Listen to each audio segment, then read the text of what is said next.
Good morning to all of you. आज हम लोग देखेंगे C9 जो कि आपका पेपर हो जाता है अधिगम के लिए आकलन। इसके अंतर्गत जो आज का हमारा यूनिट होगा 5, जिस यूनिट का नाम हो जाता है विद्यार्थी के निष्पादन का निर्वाचन तथा सूचना। इसके अंतर्गत जो आज हम लोग का टॉपिक होगा केंद्रीय प्रवृत्ति। तो केंद्रीय प्रवृत्ति जैसे कि माय डियर स्टूडेंट, कल मैं आप लोगों को केंद्रीय प्रवृत्ति के बारे में बताया था। इसके अंतर्गत इसके प्रकार के बारे में बताया था, माध्यमान, मीन, बहुलांक के बारे में मैंने आपको बताया था। उसके साथ साथ मैंने आपको कल बताया था माध्यमान निकालने की कुछ विधि। अब हम लोग इसको पूर्ण रूप से देखेंगे। जो आज का जो हमारा जो टॉपिक होगा केंद्रीय प्रवृत्ति के अंतर्गत आज हम लोग देखेंगे मध्यमान विचलन, यानी कि मध्यमान विचलन क्या है, मीन क्या है। तो चलिए हम लोग देखते हैं मीन के बारे में। तो मैं जो भी चीज़ बताऊंगा उसको आप लोग ध्यान से सुनिएगा और देखिएगा। कहता है कि मध्यमान विचलन।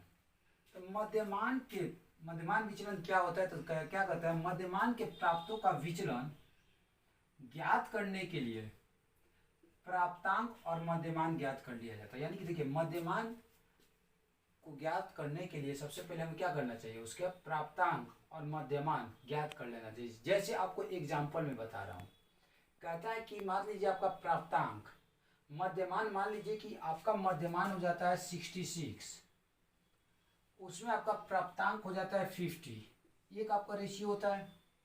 दूसरा आता है 75 और आता है 66, ये दूसरा रेशियो हो जाता है। तीसरा कहता है 80, 66। उसके बाद क्या कहता है यहाँ पर, नेक्स्ट आपका कहता है 81, 66। ठीक है, तो ये आपका इस प्रकार का दे रहा है। तो अब यहाँ पर जैसे कि मान लीजिए मध्यमान मान लीजिए मध्यमान मतलब क्या हो गया, जो एक अंक हो गया, उसके अंतर्गत प्राप्तांक क्या हो गया, यानी कि प्राप्त होना। तो ये जो मध्यमान जो कहता है यहाँ पर, मध्यमान के प्राप्तांकों का विचलन ज्ञात करने के लिए प्राप्तांक और मध्यमान ज्ञात कर लिया जाता है। यानी कि तभी जब ये दोनों ज्ञात करेंगे तब हम मध्यमान के प्राप्तांक को ज्ञात कर सकते हैं। तो अब ज्ञात करने के लिए क्या होते हैं, अब मान लीजिए कि आपका मध्यमान कितना हो जाता है 66, ठीक है, और 66 में मान लीजिए कि कोई स्टूडेंट 50 पाया, तो जाहिर सी बात है अब हम क्या करते हैं, इसको बनाने के लिए जाहिर सी बात है कि इसको बनाने के लिए हम लोग क्या करेंगे, इसको बनाने के लिए हम लोग क्या करेंगे, सीधा देख लेते हैं 66, 50 आपका हो जाता है, तो इसको ही कर लेते हैं। यानी कि 66 में से कितना बच्चा प्राप्त किया, 50 प्राप्त किया, तो ये माइनस कर देते हैं, तो 6 हो गया अरियन। यानी कि ये दोनों के बीच का जो अंतर हो जाता है -16 आ जाता है, पहला आपका हो जाता है। फिर उसी तरह कहता है कि अगर 75 है, अगर 75 में प्राप्तांक 75 है और मध्यमान 66 है, ठीक है, तो यहाँ पर 75 में से 65 भी करते हैं तो यहाँ पर आपका हो जाता है 9 आएगा। जस्ट लाइक वैसे ही कहता है अगर 80 है, 80 में अगर 66, यानी कि 66 में 80 प्राप्तांक है तो 14 का इसमें अंतर आ जाती है। यानी कि ये देखिए, ये मैंने आपको एक रेशियो बताया यहाँ का, ठीक है। यानी कि फिर उसके बाद कहता है आपका 81 है, 81 में अगर 66 लेकर आता है, अगर 81 है आपका प्राप्तांक है, सॉरी प्राप्तांक, अगर मध्यमान 66 है और प्राप्तांक आपका 81 है, तो डिफरेंस कितना हो जाता है, +19 का हो जाता है दोनों में।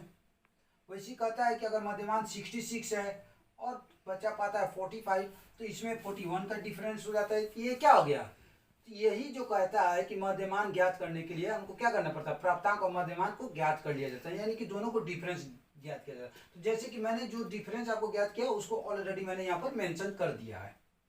तो अब हमको क्या देखना है, अब इन लोगों का अंतर योग देखना है। तो अंतर योग के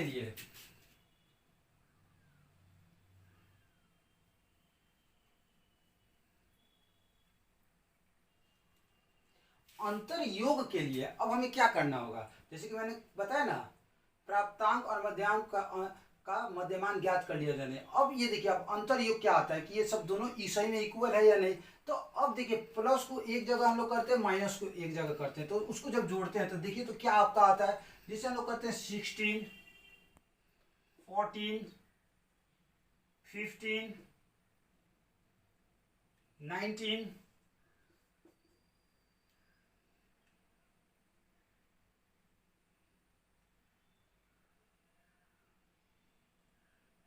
और लास्ट आपका आता है 16, 15, सॉरी 9, 14,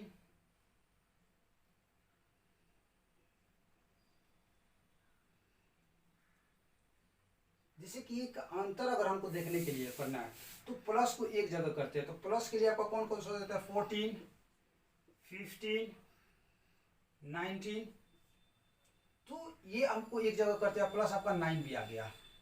तो यहाँ पर करते हैं जब इसको हम जोड़ते हैं ऐड करते हैं तो कितना आता है, देखिए ये प्लस का सिंबल में हो जाता है,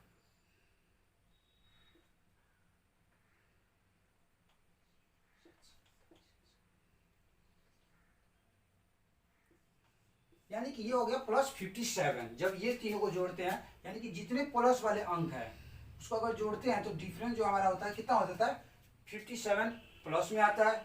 अब उसी तरह हमको क्या करना है, माइनस वाले अंक को जोड़ना है, तो माइनस आपका कितना हो जाता है 16, 41। तो इसको जब हम लोग देखते हैं तो कितना का अंतर आ जाता है 6175, यानी कि ये आपका माइनस में हो गया। तो वही कहता है कि अंतर योग कितना हो जाएगा -57 बाई -50 प्लस 57, यानी कि इक्वल आपका क्या हो जाएगा 0, यानी कि शून्य हो जाता है। अतः इससे स्पष्ट होता है, क्या स्पष्ट होता है कि मध्यमान के दोनों विचरण क्या है, समान है, यानी कि माइनस प्लस दोनों क्या है, समान है। देख लीजिए आपके सामने।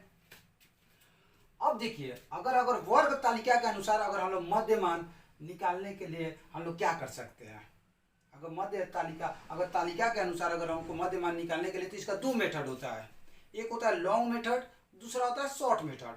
तो मैं पहले आपसे बात करता हूँ लॉन्ग मेथड की। तो लॉन्ग मेथड कैसे होता है, चलिए हम लोग इसके बारे में देखते हैं।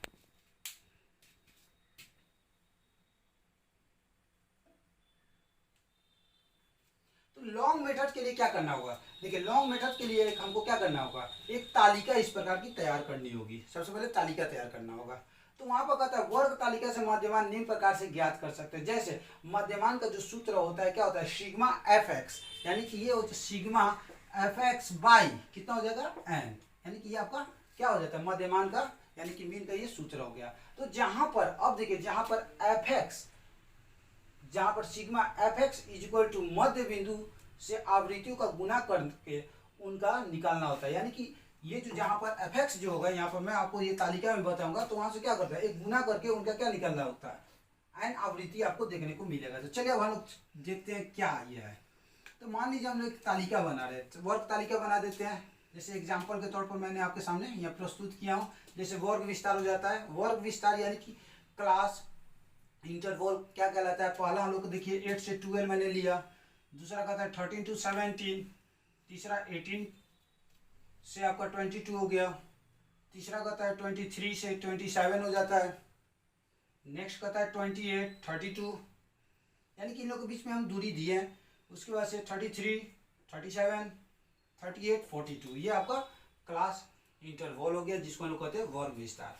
मध्य बिंदु क्या हो जाता है, मध्य बिंदु हम एक्स हो गया यहाँ पर, यानी कि अब देखिए 10, जैसे हम लोग मध्य बिंदु कर रहे हैं 10, 15, 20, 25, 30, 35, 40।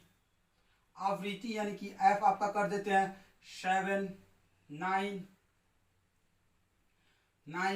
8, 6, 6, 5, यानी कि मैंने एक आपको तालिका में आपको दिखा रहा हूँ। अब हम क्या करेंगे, जैसे कि अब हमने आपको क्या बताया जहां एफ एक्स मध्य बिंदु की आवृत्ति को गुना करके उनका निकालना। तो अब देखिए यहाँ पर एफ हो गया और एक्स को जब गुना करते हैं यानी कि 10 को जब 7 से गुना करते हैं तो 70 हो जाता है।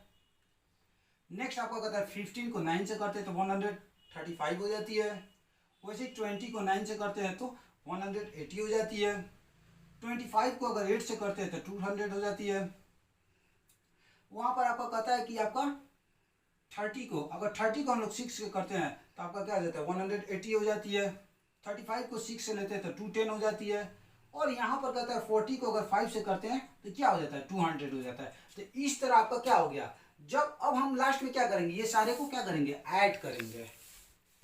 ऐड करेंगे और ऐड करने के बाद ठीक है, जब हम लोग सारे को ऐड करते हैं तो ऐड करने के बाद हमको क्या करना होगा, यहाँ पर आपका अब जब ऐड करते हैं तो जब हम ये सारे को ऐड करते हैं तो देखिए 5 का 5 हो गया, देन 17 यानी कि 1175 ये आपका टोटल आपका क्या आ जाता है, टोटल हो जाती है जब ऐड करते हैं। तो इसको अब क्या करेंगे 1175 बाई क्या कर देंगे 50, एन जो आपका 50 है, यानी कि यहाँ पर एन 50, इसको भी हम लोग ऐड कर रहे हैं तो ये जब ऐड करेंगे तो एन आपका 50 होगा, तो इसको हम लोग भाग कर देंगे। तो जब भाग करेंगे तो इसका आंसर कितना हो जाएगा 23.5।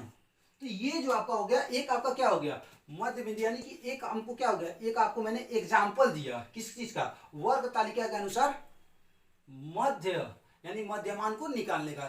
सो माय डियर स्टूडेंट, तो ये जो आपका मध्यमान जो निकालने का जो ये तरीका, ये काफी क्या है लॉन्ग है। इसके द्वारा हम लोग जब भी अगर मध्यमान निकालते हैं तो क्या होगा हमारा, उसमें बहुत सारी त्रुटियां होगी और समय भी ज़्यादा लगेगा। तो जिस कारण से अब मैं आपको शॉर्ट विधि से मध्यमान निकालने का बतलाऊंगा। तो यानी कि ये लॉन्ग विधि हो गया। तो लॉन्ग विधि में आपको क्या करना पड़ता है, पहले एक आपको तालिका बनाना पड़ता है, फिर तालिका के बाद से फिर उसको सजाना पड़ेगा, फिर सजाने के बाद क्या किया जाता है, फिर ये उसको ऐड कीजिए, फिर उसको मल्टीप्लाई कीजिए, फिर जो आंसर आता है उसके जो भी आंसर आता है उससे टोटल नंबर को क्या कीजिए भाग कर दीजिए, फिर उसके बाद आंसर आपका आता है। तो इसमें आपका लंबा प्रोसेस होता है। तो ये होता है मध्यमान निकालने का लॉन्ग मेथड। अब हम लोग देखते हैं शॉर्ट मेथड के बारे में। तो चलिए हम लोग देखते हैं शॉर्ट मेथड मध्यमान को निकालने का। तो अब हम लोग देखेंगे मध्यमान यानी कि मीन को निकालने की संक्षिप्त विधि। जैसे कि मैंने आपको लॉन्ग विधि बताया तो उसमें आपको बता दिया कि वो बहुत सारी उसमें त्रुटियां हो सकती है, काफ़ी समय भी लगता है। अगर इसकी संक्षिप्त विधि की बात करते हैं तो देखिए संक्षिप्त विधि में क्या कहता है कि मध्यमान निकालने की संक्षिप्त विधि में अनेक सूत्रों का उपयोग किया जाता है, बहुत सारे मेथड का प्रयोग किया जाता है। जैसे अंतर्गत पहले मध्यमान यानी कि mean is equal to a m plus c i, पहला सूत्र हो जाता है ए एम प्लस सी आई। मैं आपको सब बताऊंगा ए एम क्या है, सी एम क्या है, ये सारी चीज को मैं बताऊंगा। या दूसरा आपका सूत्र कहता है a m is equal to a m plus sigma f d by n into i, ये दो सूत्र हो गया। तो देखिए अगर हम कहते हैं जैसे मैंने आपको बताया ए एम, तो यहाँ पर ए एम का अर्थ क्या होता है कल्पित मध्यमान। ए एम का अर्थ होता है कल्पित मध्यमान। जैसे मैंने आपको बताया कि मैं सारी चीज के बारे में बताऊंगा। ए एम क्या है कल्पित मध्यमान, सी क्या होता है आवृत्ति विचरण। मैं दोनों का आपको सारी चीज को एक एक खोलकर आपको बता रहा हूँ। आई क्या होता है वर्ग विस्तार, एन क्या होता है आवृत्ति योग। तो यानी कि ये सारे का मैंने आपको फुल फॉर्म बता दिया कि किसका क्या है, किसको क्या कहते हैं। अब हम लोग देखते हैं अगर मध्यमान को निकालने के लिए, तो मध्यमान को निकालने के लिए जस्ट जैसे मैंने लॉन्ग मेथड में आपको जो एक तालिका बनाया था वही तालिका रहेगी, सिर्फ इसमें चेंजिंग क्या हो जाती है, मैं यहाँ पर सिर्फ चेंज किया हूँ एफ और डी, जो कि इसके पहले मैंने एक्स लिखा था, यहाँ पर हो गया एफ और डी को मैंने चेंज किया, बाकी सारे तालिका आपका सेम वही चीज है। अब देखिए यहाँ 8 5 8 12 13 17 18 22 23 27 28 32 33 37 38 42, ये आपका क्या हो गया वर्ग विस्तार यानी कि क्लास इंटरवल हो गया। अब यहाँ पर कहता है मध्य आपका क्या हो गया 10 15 20 20, यानी कि मैंने आपको मध्य पूरे सारी चीज को बता दिया, लिख दिया। अब आवृत्ति यानी कि एफ आपका क्या हो जाता है 7 9 9 8 6 6 5। तो ये सब को अब हम क्या करेंगे, पहले ये सबको हम ऐड करेंगे। तो ऐड करेंगे तो हमारा एन आएगा 50, आप करके देख लीजिएगा। अब क्या करेंगे जैसे कि मैंने क्या बताया, अब वहां पर अब क्या आता है कि अब यहाँ पर अब डी हो गया। डी मतलब हमने आपको क्या बताया, यहाँ पर हमने डी आपको क्या ले रहे हैं, यहाँ पर डी हो गया विचरण। यानी कि अब देखिए 3 -3 -2 -1, फिर वहां पर 0 हमने कर दिया, फिर +1 +2 +3। अब क्या करेंगे, अब हम इन दोनों के बीच में मल्टीप्लाई कर देंगे। अब देखिए 7 को 3 से मल्टीप्लाई करते हैं तो 21, 9 को 1 से करते हैं तो -18, यानी कि 7 को -3 से करते हैं तो -21, 9 को -2 से करते हैं तो -18, -9 को -1 से करते हैं तो 9 ही आपका आ जाता है। 8 को 0 से करते हैं तो 0 ही हो गया आपका। नेक्स्ट कहता है कि 6 को +1 से करते हैं तो 6 1 जा 6, 6 को +2 से करते हैं तो 6 2 जा 12। नेक्स्ट आपका कहता है 5 को 3 से करते हैं तो 15। तो अब ये क्या हो जाता है, अब ये सारे चीज़ को हम क्या करेंगे, जब कैलकुलेट करेंगे तो हमारा आंसर 15 में आएगा, -15 में आएगा। आप करके देख लेना।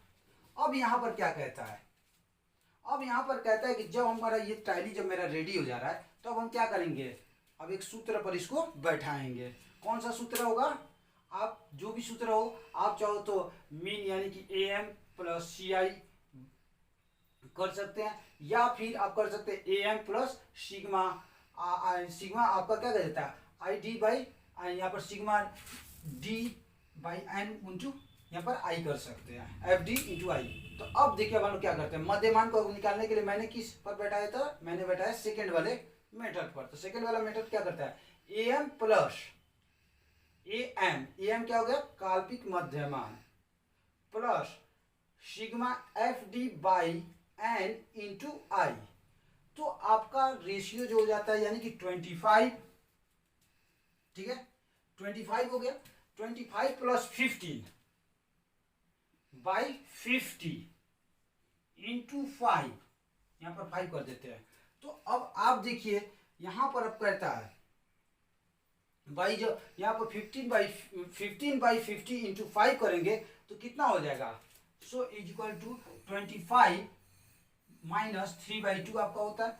तो अब 25/3 को अब हम क्या करते हैं, 25 - 3/2 को अगर हम यहाँ पर अगर करते हैं क्या कर देता है, अब इसको माइनस करते तो 25 - 1.3 करते तो 23/5 आपका आंसर आ जाता है। अब आपका यहाँ पर क्वेश्चन ये बनता है कि अब आपका यहाँ जो क्वेश्चन बन रहा है, यहाँ पर जो आपका क्या कहता है 5 कहाँ से आ रहा है, तो 5 क्या है, इन लोगों के बीच की गैपिंग हो जा रही है, यानी कि देखिए ना 8 9 10 11 12, 8 के बाद से 8 9 10 11 12, यानी कि 5 आपका गैपिंग हो जाती है। 50 कौन हो गया, तो 50 आपका n हो गया। तो इस तरह आपका कर कर आप क्या कर सकते हैं, शॉर्ट विधि से आप क्या कर सकते हैं, मध्यमान को निकाल सकते हैं। सो माय डियर स्टूडेंट, आज हम लोगों ने देखा मध्यमान विचलन यानी कि मध्यमान निकालने की 2 विधियों के बारे में, एक लॉन्ग मेथड और दूसरा short method. So thank you, have a nice day.